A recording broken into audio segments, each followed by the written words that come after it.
హైదరాబాద్ నగరం గత కొన్ని దశాబ్దాలుగా భారతదేశ ఫార్మా క్యాపిటల్గా పేర్కొనబడుతూ వస్తోంది.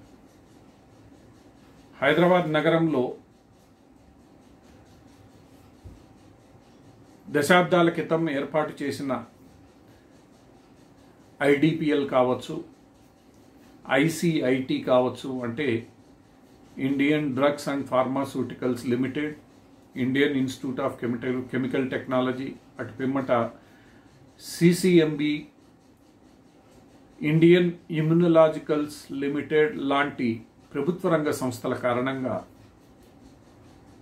హైదరాబాద్ నగరంలో దశాబ్దాల క్రితమే ఈ ఫార్మా తయారీ రంగానికి మందుల పరిశోధనలకు బీజం పడింది. ఈ ప్రభుత్వ రంగ సంస్థల నుండి బయటకు వచ్చిన ఎందరో శాస్త్రవేత్తలు లేదా అందులో పనిచేసిన వారు ఈరోజు హైదరాబాద్ ఫార్మా రంగాన్ని ముందుకు తీసుకుని వెళ్తున్నారు. భారతదేశంలోనే ఫార్మా రంగానికి సంబంధించి హైదరాబాదు ఒక తలమానికంగా ఉందనడంలో ఏమాత్రం సందేహం లేదు.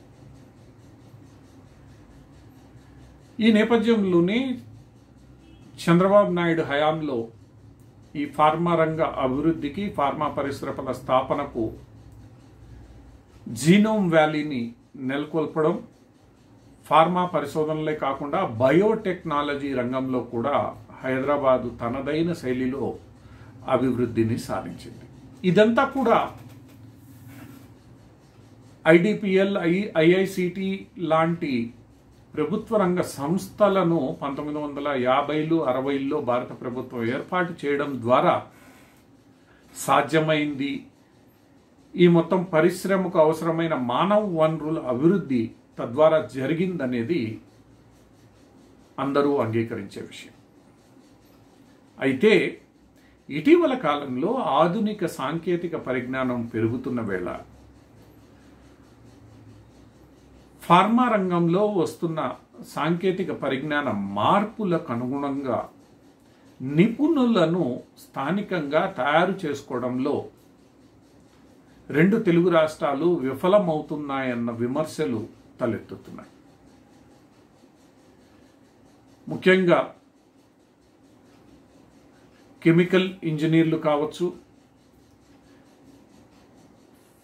ఫార్మసిస్టులు కావచ్చు, లేదా ఫార్మా రంగ నిపుణులు కావచ్చు, బయోటెక్నాలజీకి సంబంధించిన నిపుణులు కావచ్చు, వీళ్ళ యొక్క కొరత ఈరోజు తీవ్రంగా ఉందని ఈ ఫార్మా రంగ నిపుణులు స్పష్టం చేస్తున్నారు. ఈరోజు యువత అంతా ఐటీ వైపు మళ్ళడం, ఐటీ పరిశ్రమ దృష్టిగా తమ చదువులను కొనసాగించడం, ఇతర రంగాలను నిర్లక్ష్యం చేయడం జరుగుతోందని, అందులో భాగంగా ఫార్మా రంగం కూడా ఇబ్బంది పడుతోందని వీరి విశ్లేషణ.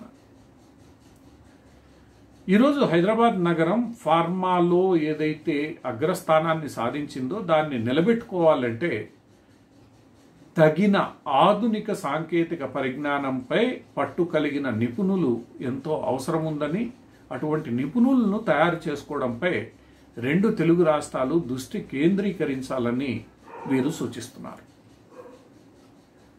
దీనికి సంబంధించి ముఖ్యంగా ఈ బయోటెక్, ఫార్మా, ఇతరత్ర రంగాలకు సంబంధించి ప్రత్యేక కళాశాలలను, కోర్సులను రెండు తెలుగు రాష్ట్రాల్లో ప్రారంభించాల్సిన అవసరాన్ని వీరు నొక్కి వక్కాణిస్తున్నారు.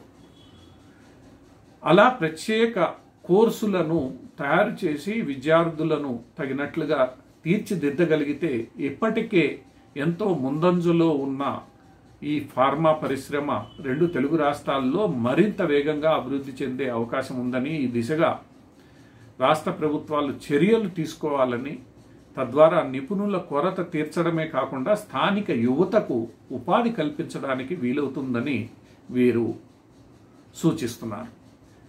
ఇప్పటికైనా రెండు తెలుగు రాష్ట్రాలు ఫార్మా, బయోటెక్ రంగాలకు సంబంధించిన ప్రత్యేక కోర్సులను రూపొందించడమే కాకుండా వాటిలోని పరిశోధనలను ప్రోత్సహిస్తూ నిపుణుల తయారీపై దృష్టి కేంద్రీకరించాలి.